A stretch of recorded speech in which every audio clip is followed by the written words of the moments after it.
Hello, I am Jane McEwen. I am a retired former director of the Mentoring Collaborative of Montgomery County. And welcome to my sister's Keeper Dayton 2024 Back to School. This is our virtual community back to school young ladies conference. And our theme is Together We Excel.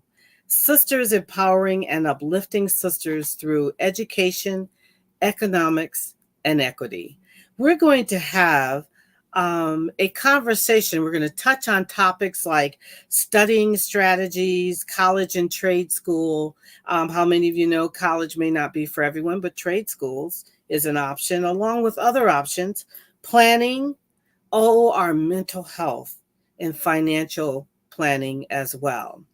And I'm going to allow our audience to welcome these powerful women.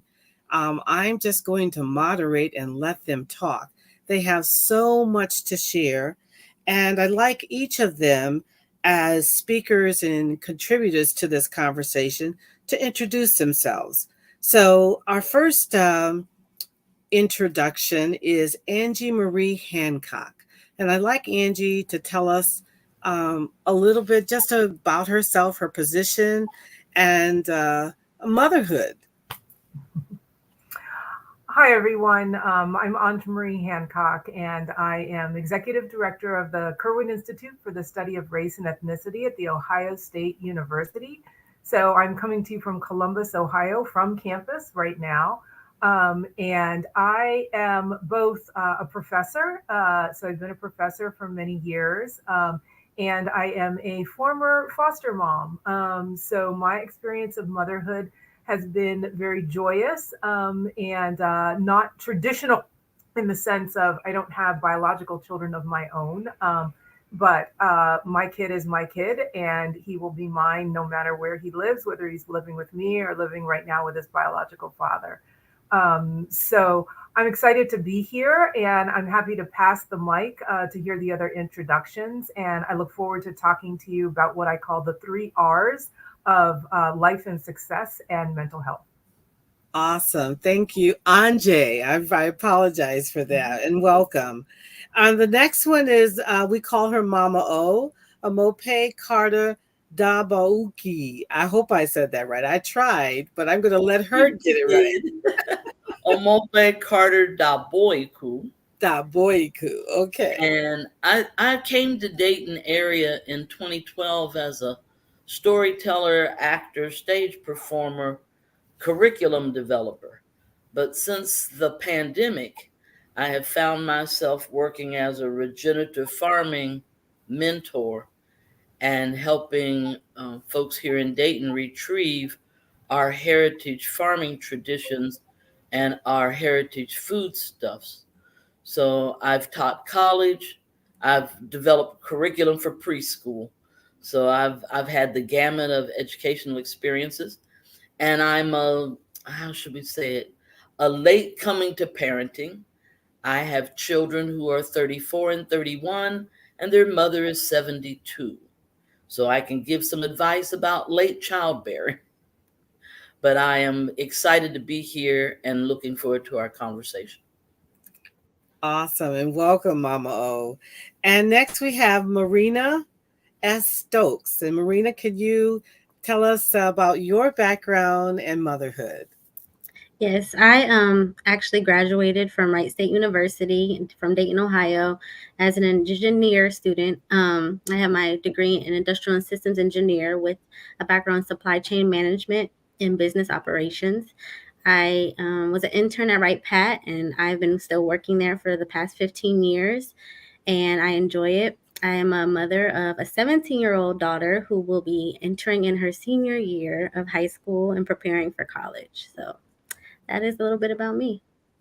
Wonderful, and welcome. Thank you. Then thank you. And finally, Alondra Anderson. Alondra, could you tell us about yourself as well? Yes, hello. My name is Alondra Anderson. I am a licensed clinical professional counselor. I am the co-owner of Abstract Touch, where I offer counseling services as well as inspirational and motivational public speaking. And I am coming to you today from the great state of Texas. I'm excited and looking forward to our conversation today. Awesome. Well, welcome. It's good having Texas, and then we have Columbus in the house. I love the diversity of location here. Proximity is certainly not an issue here. We're going to cover the whole spectrum.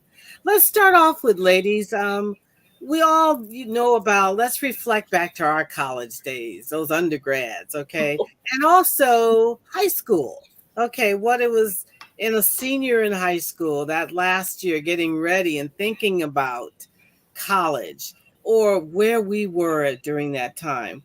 Where should a student start in order to have a memorable senior or college experience in life?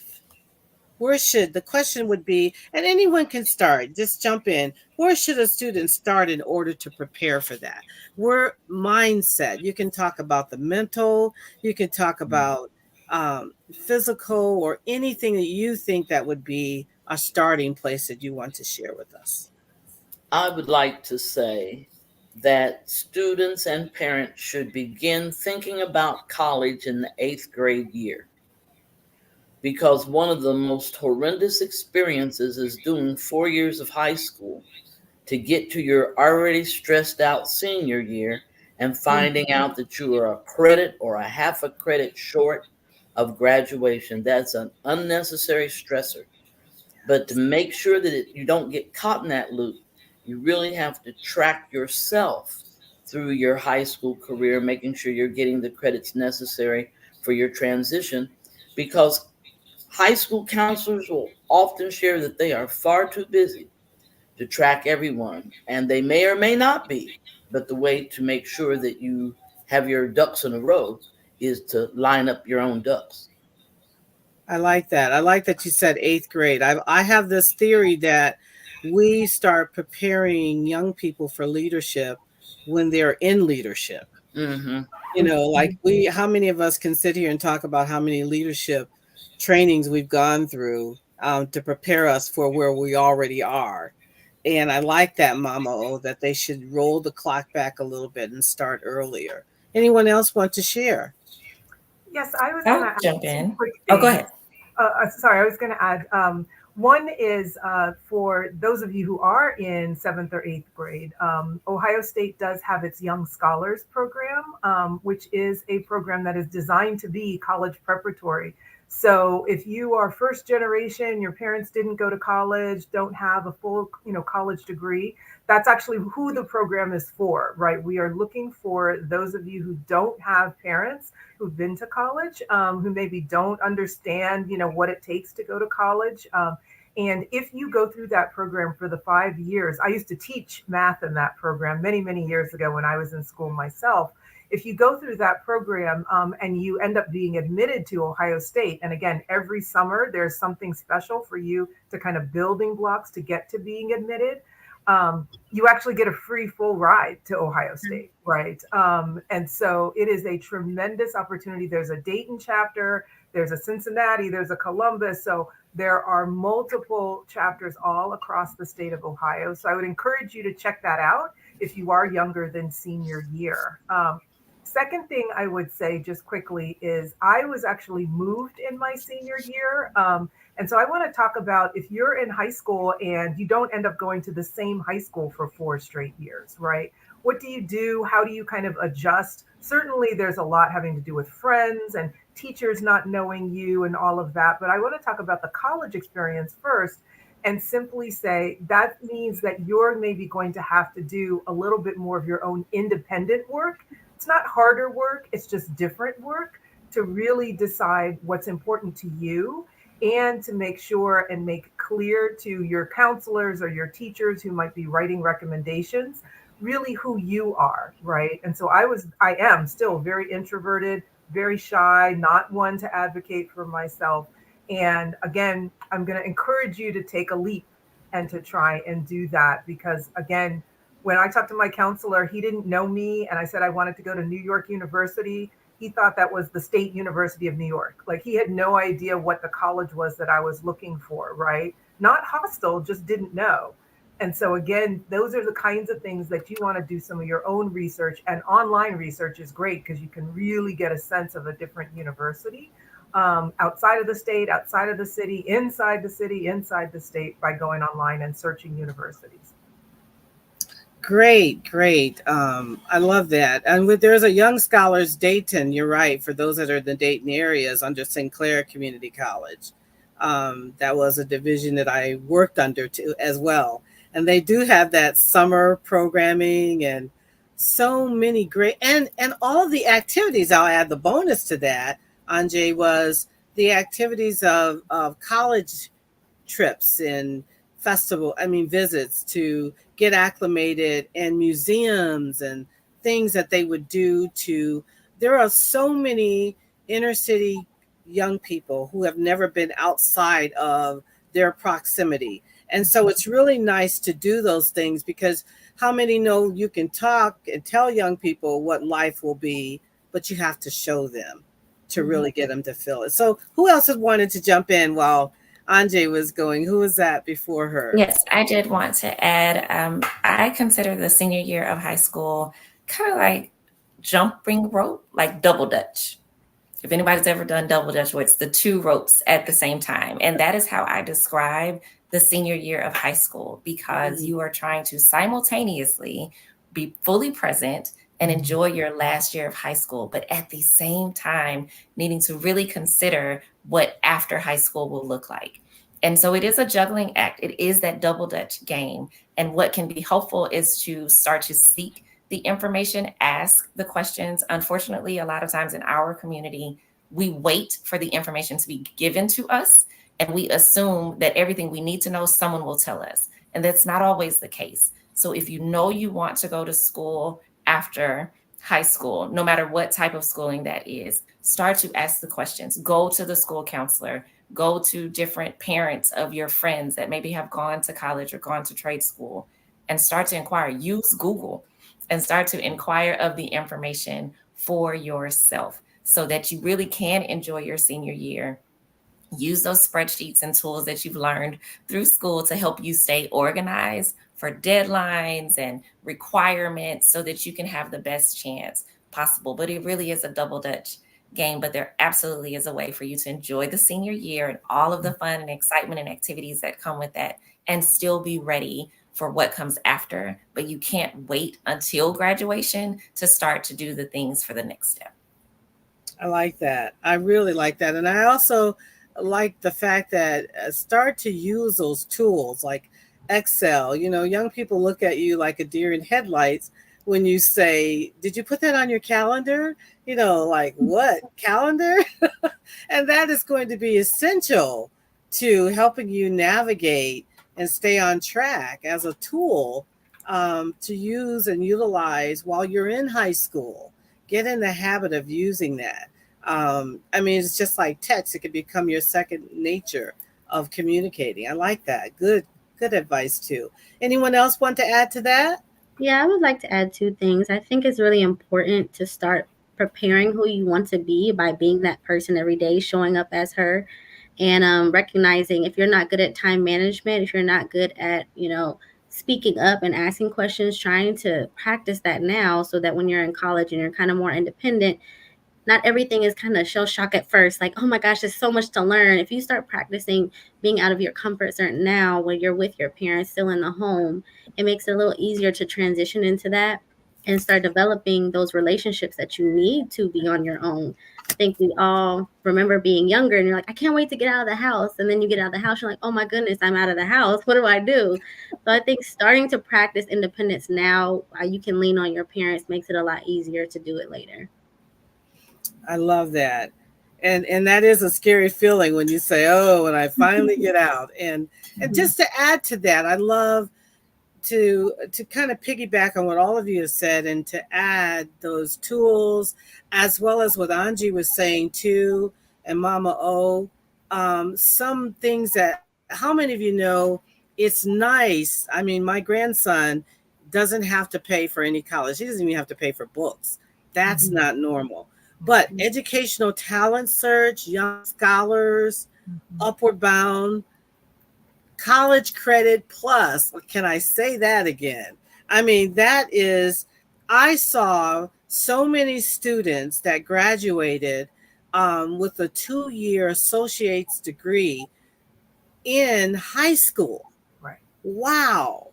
I mean, if you can get 2 years of college out of the way, and everybody knows you're taking the first 2 years as prerequisites while you're in high school, I say to students, take advantage of that. Start looking into that in the 8th grade, and then you'll hear about it when you get in the 9th, and you'll really want to be ahead of the game by the time you become a senior.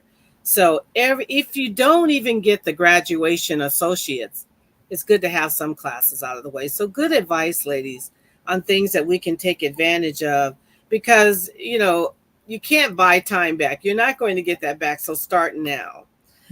What should, let me ask you this, what should you look for in a school? So, I talked about students going on these college trips and they get overwhelmed with what school should I choose? Right now, there's a surge in the popularity in HBCUs. And anyone who doesn't know what that means, that acronym is Historical Black Colleges.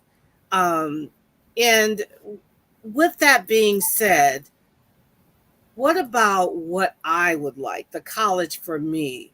Is it locality or proximity that I want to be closer to home? Is it further? Is it the major I'm looking for? Who offers the best in that major? So, ladies, give me some advice. Give us some advice about what should a student look for when choosing a college while they're in high school? I think children that are pursuing college need to consider, what does their future look like first? And what do you want your lifestyle to look like? And then build around that, and what college fits that future you're trying to build. So that might mean this college supports me financially and gives me the most assistance so that I can live and focus on studying. Or this college has the program I need to have the career I want to have that lifestyle. I think it's more the answer you need to answer is, what do I want to be when I grow up? Who do I want to become? And how can I get there? And what school matches that is my personal belief. I like that. I like that. I would certainly love to hear other thoughts on that. Yeah, I'll add a couple of things. I think one of the things that's really important to do before you get out and start thinking about colleges is to really think about knowing yourself and having some good intrapersonal intelligence, which is knowing yourself really, really well, right? Am I someone who wants to kind of stand out in a crowd, or am I someone who is more comfortable being, one of a lot of different people, and I can kind of be anonymous, right? What do I like? What do I enjoy? So I think you need to have the vision about where you want to be 5 years from now. But I think you also want to know things about yourself, right? I think the questions of proximity, I think the questions of major, you were talking about HBCUs, right? Some HBCUs are known for example, if you know you want to get into the medical field, you want to be a nurse, or you want to be a doctor, or you want to be a physical assistant, right? Physician's assistant. You can do all of those things, but the undergraduate experience at some of those HBCUs really does produce, right, like strong qualifications to be able to get your career started.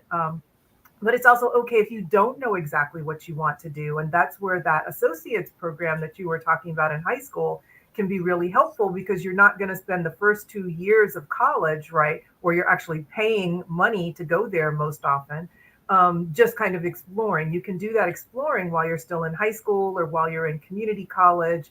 Things like Columbus State, other kinds, St. Clair, et cetera, can really help you explore at an affordable rate. And then the last thing I'll just say is really do think about whether or not you're going to just go to college, or if you're going to have a couple of different educational experiences, right? So for example, in order to become a professor, you actually don't just need a 4-year degree, you actually need a master's degree and or a PhD, right? So you need an extra 3 to 5 years of school beyond just college. To go to medical school, you need an extra 4 years of medical school after you go to college. Law school, 3 years, right? And so I say that to say, if you think you want to be a lawyer, you think you want to be a doctor, you think you want to be a professor, you absolutely can. You absolutely can do it. But think about from a financial perspective, do I want to pay all of my money for the first 4 years and not have anything left over for the next 2, 3, 5 years? And so you want to think about those kinds of things too, in terms of what's going to be very affordable and what's going to be feasible for you given your own personal profile. I like that. And by golly, get your parents involved, right? I mean, because that's what happens. Parents don't get involved in that process, and sign on the dotted line is very common for them. Okay. And so, any way that we can save or minimize the cost, all of that could use a little bit of support. We can give that to our young people. I like that. I would Yes. suggest anyone picking a college look to see if they can negotiate that landscape on their own. Sometimes we pick, or our parents will pick a school based on the school's reputation. But when we get there, we're overwhelmed with the school's reputation. Yes. I would highly recommend that you take a visit with and maybe without your parents, understand what type of supports are available for you. Understand that and I know we're going to talk about mental health, but there's no shame in understanding that you may need some serious support through that first year, because I can tell you one thing for certain: your team in high school may have had team meetings and made sure that the workload was even out. But at the college level, the other professor doesn't care how much homework you have for the other classes. So you really have got to pick a school that fits you and your personality and your work ethic. I like that. That is so true. And to even add to what you're saying, the fits your personality and fits your reputation. I always say, try to choose a college or a school that is.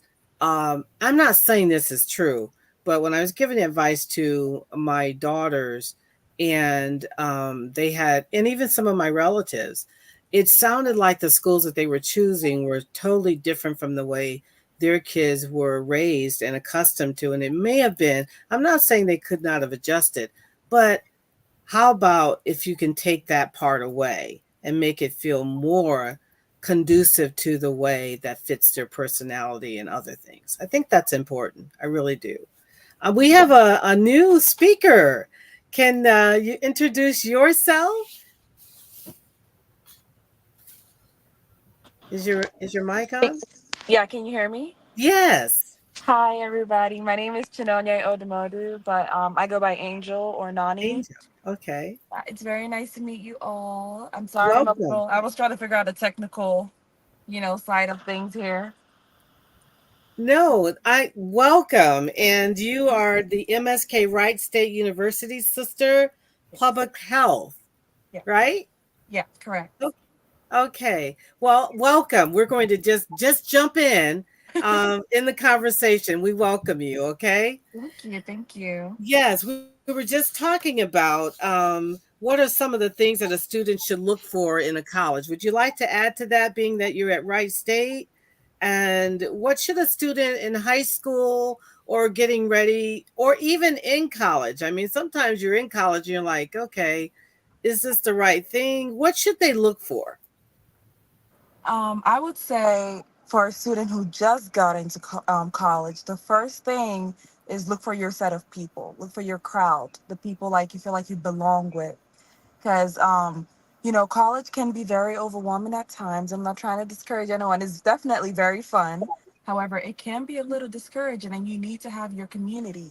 So when you have a group of people that you connect with, that can really help elevate that experience for you. So that would be one thing for me, that I feel like, while focusing on education and your major and your classes, just having a way to insert yourself into campus life as well.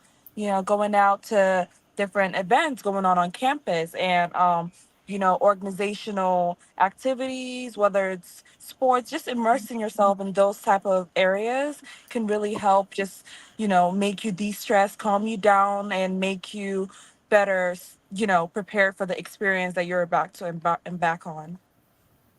I like that. Is it important? I heard Mama O allude to that and some of others that we look at the things in terms of, I call them wraparound or supportive services. And we're going to talk about that a little bit. Isn't that, I know I experienced that as a mother, and I also experienced that where it wasn't quite there.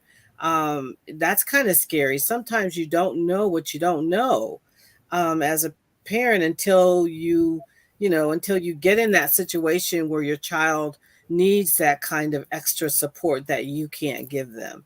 Is that important, ladies, would you say?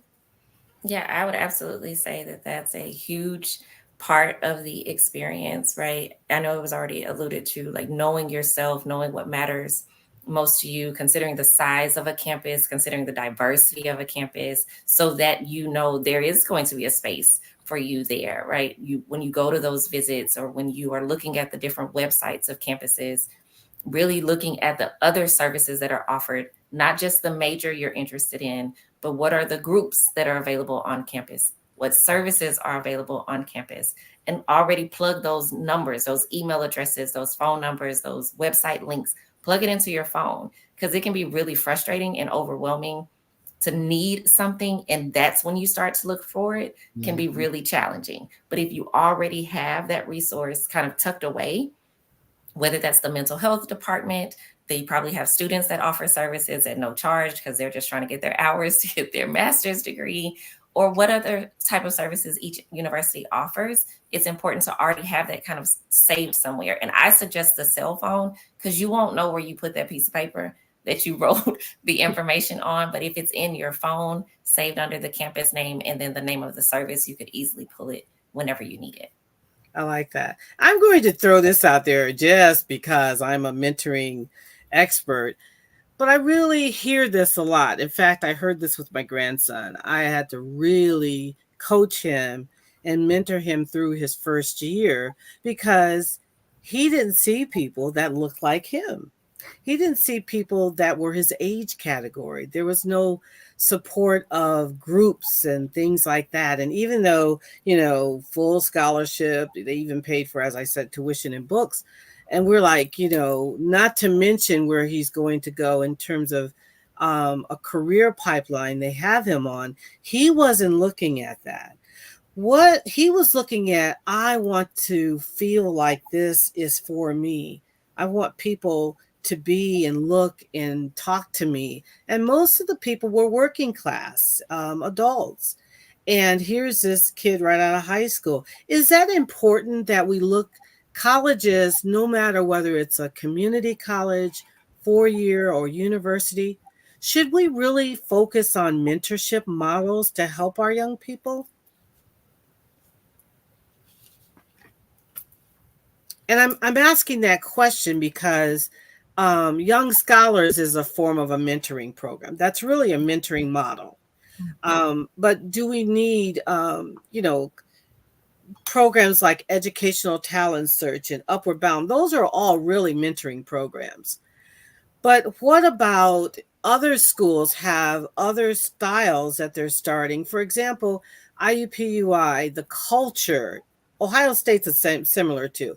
The culture there for freshman students being mentored by upper class, that's a culture they've created. And those upper class students are excited to mentor the incoming freshmen. Is that kind of how colleges should look at putting in the mindset? And I hear older people saying, well, I'm not here to mentor anybody's kid. I'm here to, but what about mentorship? I mean, is that important that our young people feel that they have support on some level? I'll start. Oh, go ahead. Oh, I was going to say, when I was at Wright State, I went to Wright State and there was a minority population for us. And so trying to find people that I could connect with, that I understood, or they were from the same area that I grew up in, was really important. Because when you see a lot of people that are not looking like you, they don't talk like you, their lifestyle's not like yours, maybe their obstacles are nothing like your obstacles, it's really hard to navigate college on top of seeing that different world experience with nobody that can lead you through it.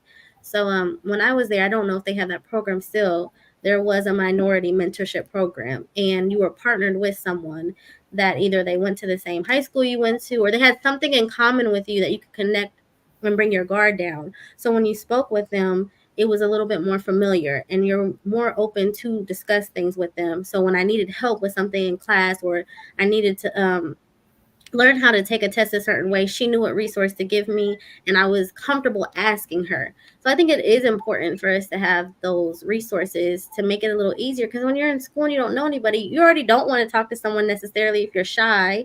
And then on top of that, if you feel like you're judged because you're not like them, how easy is it to be vulnerable with that? So yeah, it is very important in my opinion. Yes. Yeah, Yes. I was going to add just a couple of additional pieces because I agree with that about having folks, who either your age or a couple of years ahead, I think are really important. I think that comes through in a lot of different ways. So certainly things like the Young Scholars or Upward Bound, the Posse Foundation also puts like groups of students around the country in different schools. But I think also you can think about when you're living on campus, there's something called resident assistants. There are RAs, usually assigned to campus housing, like one per floor, if it's a dorm kind of setup. And they are not only really good folks to reach out to, just because they're right there and they're kind of older students, but also because what colleges and universities do is they actually pour a lot of training and information into those RAs. So those RAs often know about all kinds of services on campus, all kinds of majors. And if they don't know about the major themselves, chances are they know another one of their fellow RAs who do know about that major, or who do know about, that service or that kind of opportunity. And that also brings up another piece in terms of there are also places sometimes where there is special housing. So if you decide, if you're going, for example, from, you've been in a pretty mixed racial environment in high school and you're going to a predominantly white institution and folks don't look like you, right? Often schools will have, kind of what's called special interest housing, right? Where you can live with, so for example, the university I used to work at had something called Somerville Floor. And that was a floor where African-American students who wanted to live with other African-American students were able to kind of sign up for that floor, right? And then they would have like a community of folks who looked like them. And that mentoring model would be folks who looked like them, right? They also had something for LGBTQ students, right? The rainbow floor. And so I think you can also think about whether or not there are special communities that would also provide some of those mentoring experiences. But I think the second thing that it sounded like you were also talking about when you were talking about your grandson is the importance of family, and knowing that, not just family in the sense of who your biological family is, but also those family friends and those, coaches and things that are part of your life. I think you should also think about, talking to them or locating yourself, perhaps maybe, you don't want to stay in Ohio, but I went to New York. My favorite aunt lived in New York, right? So she was never on campus unless I invited her on campus. But when I needed something, even when it was just like $20, right? Like I could walk to her office, it was a long walk, but I could do it, to get a little bit of cash, or a little bit of advice, or just a little bit of love or a meal, right? And so I think you can also think about, do I want to go to a city that I know no one and I've never been to? But you can also think about if you have aunties or uncles or grandparents down south in Atlanta or in Texas or in Chicago, right? They're not going to be all in your business every single day, but they're there as a backup, and they can kind of provide some of that support and mentoring too. Like maybe you go to church with them on a monthly basis or something, just because you're trying to have that connection. So I think there are other opportunities to get that mentoring from extended family as well. Good point. I like that. I really like that. And that is so essential for that. That's what does your village look like, I say, and whether it's in college, away. And good point, because I'm finding that, even when you were speaking, I went back to my days of helping my niece who went to Denison, and we were at all of her performances in arts and performing arts and all of those things. And I don't want to say she wore us out, but we were traveling a lot trying to get to her and support her. but it's so essential when you feel like I'm all alone and nobody's here. Good point. Anyone else want to add to that before I go to the next Yeah, topic? yeah, I just wanted to chime in, and I just feel like a lot of the things that were said, I definitely relate to them. Seeing as the importance of family, like just having people around you that you can just receive aid from when you need that. I remember, when I first wanted to go to college, I was thinking about going somewhere so far away. I just wanted that independence. However, I wasn't really thinking about the fact that it would be beneficial to know whether an auntie or an uncle who could come to my help if I needed them.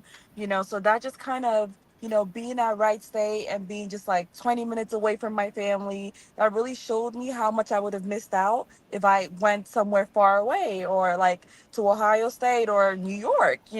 So that just kind of grounded me down and just helped me think about the importance of family.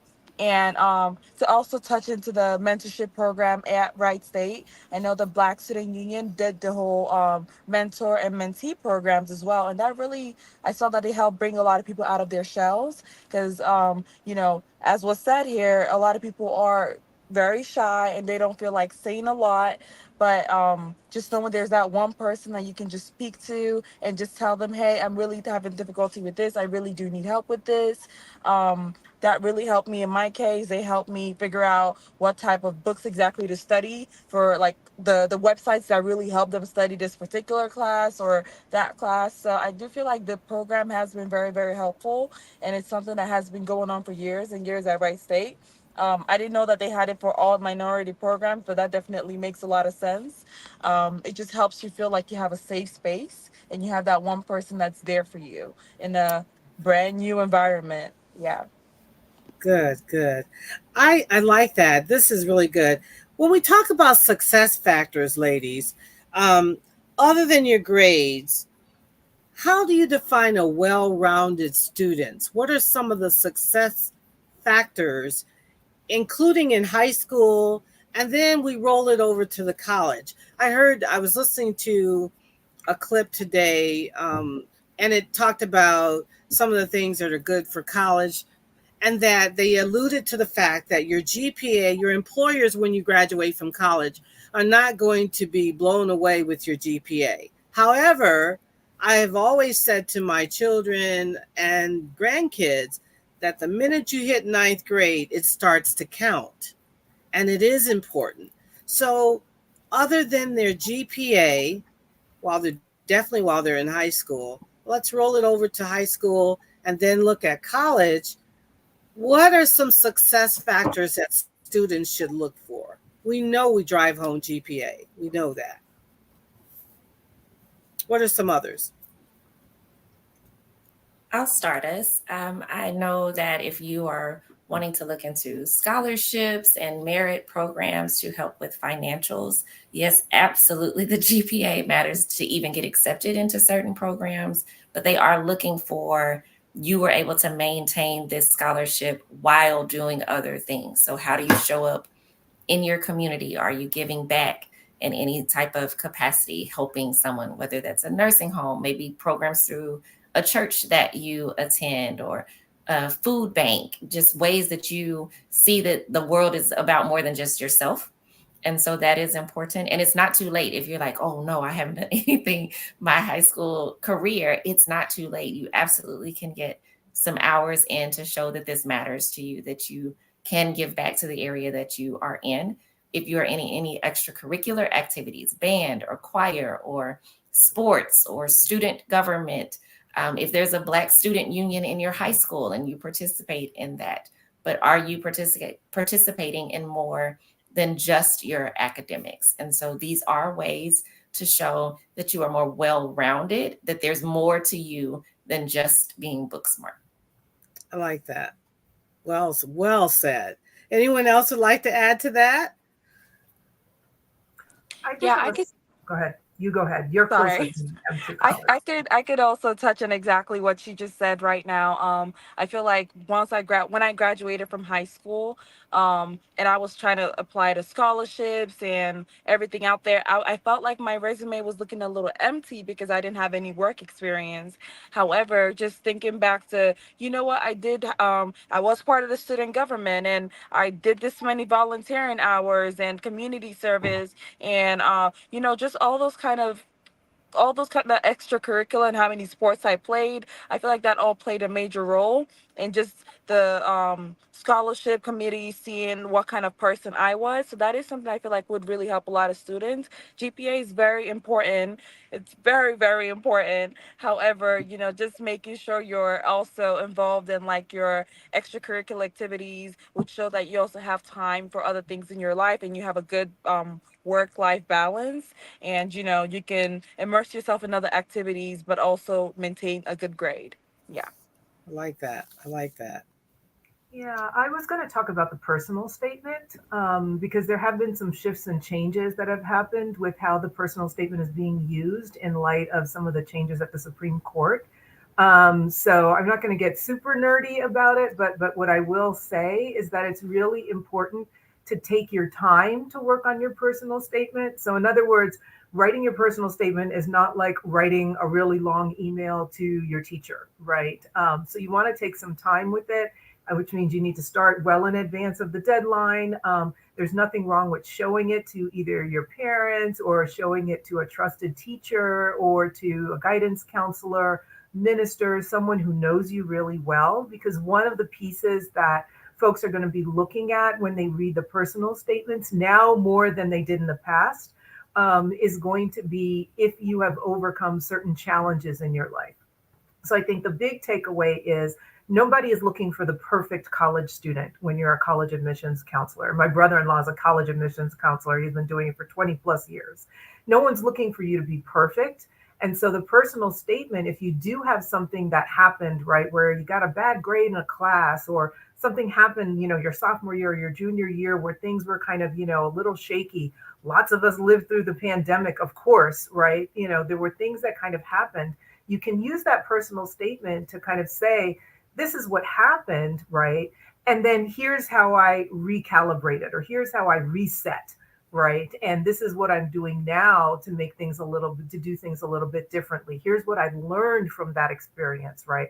My parents got divorced, or we moved to a different state, or I didn't make the varsity team like I thought I would. You can talk about yourself in that personal statement to again demonstrate you're a well-rounded person, but also show some of that resilience, right? Like saying, yeah, I took a moment, I figured it out, and with the support that I needed, I was able to kind of, get to the other side of something. And that's okay too, right? You do not have to be perfect in your college application in the sense of nobody's looking for a robot who can do, everything perfectly. We understand that folks, life, right? Life happens. And so that's another important thing that can happen in that personal statement.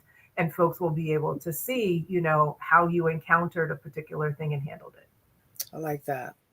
And don't forget, I guess we should always look at interns.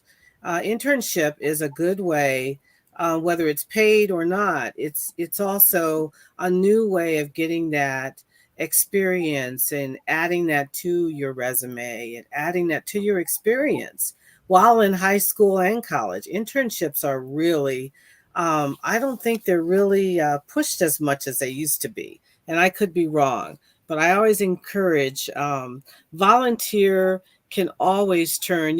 I think one of the things young people need to get away from is I have to get paid for everything.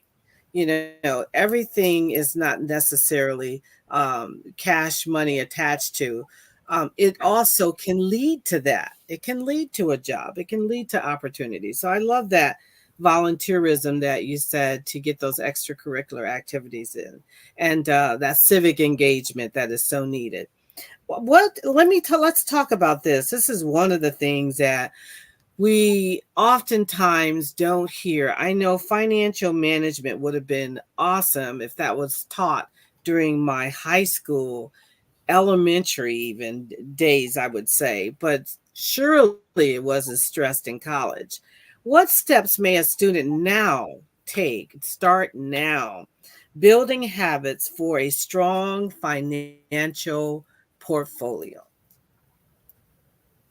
I would say when you start receiving grants and scholarships, you don't have to automatically spend every last dime. After you take care of the things you need to take care of for college and books and things of that nature, put some of it away, even if it's just a little. Just put some of it away, because you'd be surprised over time how much you'd make and earn if you learn how to get in the habit of saving a little bit. And one day you'll look up and be like, wow, I have $1,000, and that 1,000 turns into 10,000. Have fun, have balance, but I think starting now with a little bit of saving will go a long way as you get older. Good. I would ditto that, and perhaps starting to practice budgeting while in high school, because many times, when I was teaching at the college level, kids would get their financial aid packet, pay their tuition, buy their books, and then splurge. And then 3 months later be hungry, or have to ask their friends to support their late night snack. So learning to budget money, learning accounting systems is essential. You don't have to take accounting in high school, but at least learn how the language of finance is important, because if you don't understand, then you can't participate. But the rule is always stash 10%, pay yourself like your own church, tithe unto yourself. I like Yeah, that. I absolutely agree with that. I think learning a sense of restraint with your money. If your mom gave you $20, don't spend $2, no matter what, right? So now that means you have to be really intentional with the 18, because you've told yourself, I'm not spending $2, whether you physically go put that in a bank account that you don't have a debit card for, so you're not even tempted to spend it, or you put it in an envelope. I see a lot on like TikTok Shop and these little 100 envelope. You can put your $2 in one of those little slots, and you'll look up in some time and you've really intentionally saved some money. But actually practicing restraint, because like she already said, when you get this big lump sum in August or January, and all of your books are paid, your tuition is paid, your fees are paid, and you're still left with $3,000, it can be very tempting to go buy everything that you've ever wanted in your Amazon cart or whatever else that you've been wanting to purchase, just because you feel like, well, I have the money to buy it. But if you've been practicing restraint, then you will be able to sit some of that aside, and you will not allow yourself to spend it, because something will come up. You might want to join a Greek organization. You might want to go to something extra at homecoming. You might want to go home for the weekend, and now you have gas money to do that, or now you can get on that bus or take that flight, depending on where you're located after high school. So start practicing restraint now. So $2. If you've gotten 20, say that you're not going to spend the 2, because you've practiced, you're building that muscle of restraint. I like that. And just because you get an offer for a credit card doesn't mean you have to take the offer. I have seen too many college kids get solicited for a credit card, put that vacation, that spring break on there, spend $3,000, $4,000 having fun, and then be miserable for their next year, or maybe even having to drop out because they can't manage the debt. That's an unnecessary emotional and financial burden.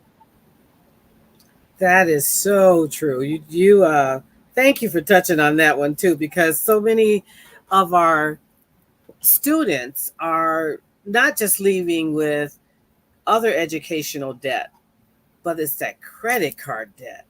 Like, wow, who wants to graduate with that hanging over their head, right?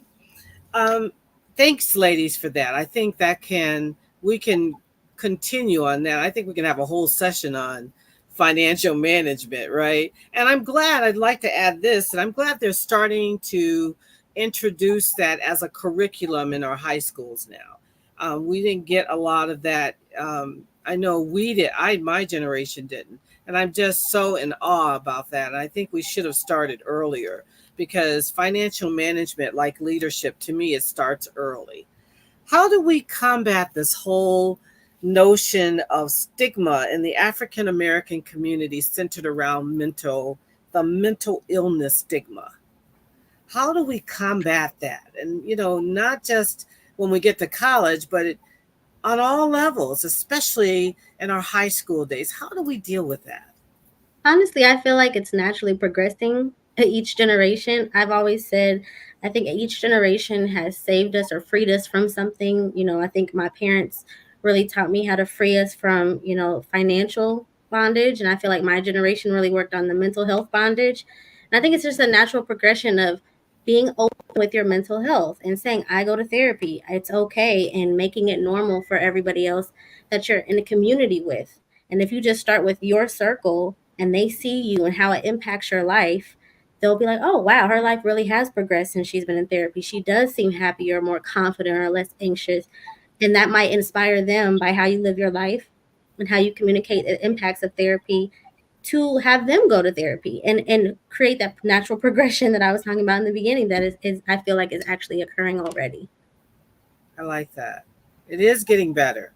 It is. Anyone else want to share? I mean, I like the fact too that leaders are owning that, I went to see my therapist, or my therapist is helping me in this area. When you see people that you admire on different levels saying it's okay, I too, that takes away the stigma. I really think that's I absolutely agree with you. I am excited that the shift is changing within the African American community. It's starting to be more normalized, even in churches and in schools and in different organizations. So I am really thrilled that shift, that wave and tide is starting to shift in our community, that it doesn't have to be a secret. It's not something to be embarrassed about. It's not something to be shameful about. That, like Marina said, you can just say, oh, I can't go Tuesday, I've got therapy. Like, it can be that natural. It can be that common. It can be that simple. And I think the more that we talk about it, the more that we say that it's okay, the more individuals will start to participate in it. We have so many options now. The kind of good that came out of COVID is that the law started to accept more of the virtual therapy options. So if you are a student that maybe you want to start now because high school is ending and you've got feelings about it, you can start now with someone and continue with them. So it won't feel like you're losing your support. They actually can go on that journey with you because you can do it from your phone or your laptop or your iPad and hop on your session somewhere safe and private, have your conversation, and continue to gain that support. So it is accessible through your insurance. You don't have to think like, oh, I can't afford that. It doesn't have to be a privilege through your insurance. You can even check with your parents' jobs or your job and see, do they have an option for you to get free sessions? There are some that offer that through employers, that you can get like 5 or 6 free sessions completely free to you that your job or your parents' job would pay on your behalf. So it is starting to become more accessible. Don't feel like something's wrong with you. Obviously, I'm a little bit biased, but I am a huge proponent of each one of us having a safe space that we can talk to someone. So it is changing, and I am very grateful for that. Just lean into it. There's resources and supports available for each and every one of us. I like that. I'd like to give a corollary to that. Many times we set expectations for ourselves that are really not ours. We're trying to please somebody or gain some acceptance from a family member or someone who we respect. And we may choose a path that we think is going to bring us riches, fame, or something else. That I know for me, it was Broadway and being an international ambassador. But then I realized that wasn't going to bring me joy. It might have brought me fame and acclaim. And if I wanted to be on the stage, I didn't have to be on the stage in Broadway. Being on a stage in a small town is just as significant for that population as being on the stage in a large city. So I think that part of the mental health journey, and I've experienced this with my own children, is finding the path that's for you. not the one you think is going to lead you to some other place. And the climb is so steep that you run out of energy. Then you blame yourself, you shame yourself. So finding that fit and knowing that you will continue to grow as you age, and there are continual opportunities for self development. But picking a path, and I'm not talking about working underneath our potential, that is not what I'm referring to. I'm referring to being comfortable in one's own skin, recognizing, as our esteemed professionals have said, when you've hit a wall, asking for help. There is no shame for asking for help. If you're struggling, go to the tutoring session. Don't think you're so smart you don't have to ask for help. We all need to have help. And the older we get, the different kind of help we need. So being able to forgive yourself, continual assessment. Is this path leading me to the goal that I really want?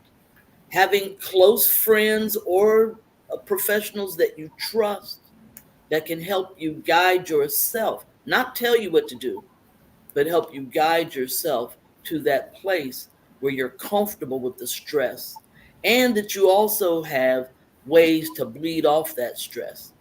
Walking, some type of non competitive sport, maybe, bird watching, even, finding something that brings you joy that can help reduce that toxic stress. I like that. I like I that. would just like to add on to that. That was a good point of having healthy coping mechanisms. I think it's so natural in our community to have drinking, smoking, the things that are not healthy coping mechanisms because that's what's familiar. That's what we know. I saw my aunt, my grandma, that's what we do. And then we go to it as our source of relief. And I think if you use our resources like TikTok, TikTok is a huge resource that people are normally on for hours in younger generations. Say, put in the search bar healthy coping mechanisms. I have anxiety. What can I do about anxiety? I think that's a really good resource that's quick at your fingertips that can teach you a healthy coping mechanism and start with a small one. Just like when you're trying to eat healthier, if you only know junk food, you're not going to know how to cook a healthy recipe. Start with one recipe, one way of being healthier until it's into your routine, and then add as you go, and then you'll learn to go to the natural healthy mechanisms first and not the negative ones. I like that. Well, I'm going to, for the sake of time, this is just so great. Wow.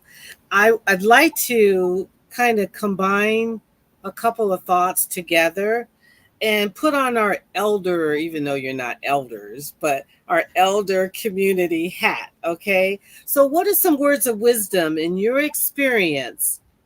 Give me three things that you'd like to pass on to students, and let that be your one takeaway as well from this conversation. Each of you ladies go and give us about a minute on that. I am an elder. I have been over 65 for 7 years. I think that qualifies. And my three things are: focus on your goals, not on your grades. If you focus on your goals, you'll get good grades. If you focus on your grades, you might wind up overstressed. Learn to say no or no thank you. But you don't have to do everything that everybody suggests that you do. Save your time for yourself. And the other one is find like minded associates, people who will reinforce your goals and aspirations and appreciate when you have to say no. Love that. Thank you, Mama O. And who wants to follow that? I could go next. Yes. I would say like the first thing would be to pursue your passion, just following what excites and motivates you, even if it's unconventional. Another thing would be to value your relationships, just invest time in building and maintaining those meaningful For relationships. some reason, we lost you. What? We'll come back. Let's go with someone. We lost your connection. Are you there? Yeah, can you hear me? Yes, we can. Okay. You're going Okay, I in don't and know what's out. going on. I apologize. I apologize. So, the first thing I said would be to pursue your passions, even if it's unconventional, just to follow your heart. Another thing would be to value your relationships, like the relationships you make throughout your time in college. You never know when you're going to need someone. You never know the impact you're going to leave in their life when you're going to also need to leave an impact in their life as well. So I would say value your relationships, and also like lifelong learning. So whatever it is that you do gain along the line, down the line, being open-minded and grasping that knowledge as hard as you can and learning from it and going forward from there. So those are the three things I would say: just being able to assimilate information, learn from it, hold on to your relationships, and pursue your passion. Awesome. Marina? I would say two big ones. I feel like I've always used are, if there's something in your life that you're passionate about, even when you're a little girl. Um, and you recognize that when you talk about it, when you think about it, you get excited about it, that's probably something that deals with your purpose. And really pay attention to, like, why am I so excited about that? How can I connect that to how I live my life? And if you follow that drive and that fire that is inside of you when you talk about that subject matter, it might lead you to success, because that's what you're meant to do. I really believe that if something excites you internally, even if it's not your career, it's just something you do on the side as a hobby, it'll fuel you to keep living because you'll feel like you have purpose. And I would also coincide that with whatever your spiritual walk is, make sure you try to incorporate whatever that you believe in into your routine, because I know for me, God is a big part of my routine. So when things do happen that are a struggle and I'm losing my way, that's kind of how I anchor myself back to where I need to go. So those are the two big things I would suggest: is find your own personal passion and help and let your spiritual team lead you through it. Very good. Okay. Let's go with Ange. So thank you again for having me. I think I will talk about three R's. I mentioned them at the very beginning, and they've kind of been woven through some of my answers. I talk about being willing to reflect on kind of what's going on or what's happened recently. So kind of checking in with yourself and giving yourself enough space and time to be able to do that on a regular basis. Uh, and then being open to recalibrate. That's the second R is kind of reset or recalibrate. Even though it feels like, especially at this time, but even, when you get older, that life is short and you've got to fit all of the things in right away. And if they don't all happen right now, then, I'm a failure. Actually, life is quite long, right? Like, even if you are 16 or 17 or 20 years old right now, right? Think about the next 20 years. The next 20 years that, again, they're not all given. You can't assume that you're always going to have them, but you do have to think about, it's okay to pivot, right? You don't have to. There's something called the sunk cost fallacy, where we think about, because we poured in so much time, we have to stick with this sport, or we have to stick with this hobby, or we have to stick with this major. If it is not working, if it doesn't resonate with your purpose, if you feel like you're being turned in a different direction by God, it's okay to pivot. It's okay to reset. And then the last one is to give yourself enough grace that resilience will come. Things are going to happen. I know this has been a very kind of positive and affirming space, and I'm so glad to have been here. But things do happen to folks, and sometimes you do need time to develop that resilience. So don't let people tell you, you got to get back up on the horse. If you are not truly ready to get back up on that horse yet, it's okay to take that time to heal, to reset, to recalibrate, and then get back on the horse. So I'm not saying don't get back on the horse, but I am saying that resilience can take time, and that's okay too. It's okay to take your time to heal, to take your time to figure out what you want, even to take your time. If, I know there are a lot of parents on this call, so forgive me for saying this, but if you need a year to figure out what college you want to go to, if you need a year extra to do the major that you really love because you didn't discover it until junior year of college, take that time, and it's going to be okay in the long run. Good. Thank you. And we save one of our best for the last. Alondra. Yes. So the first thing I would say is try to learn your why, what matters most to you.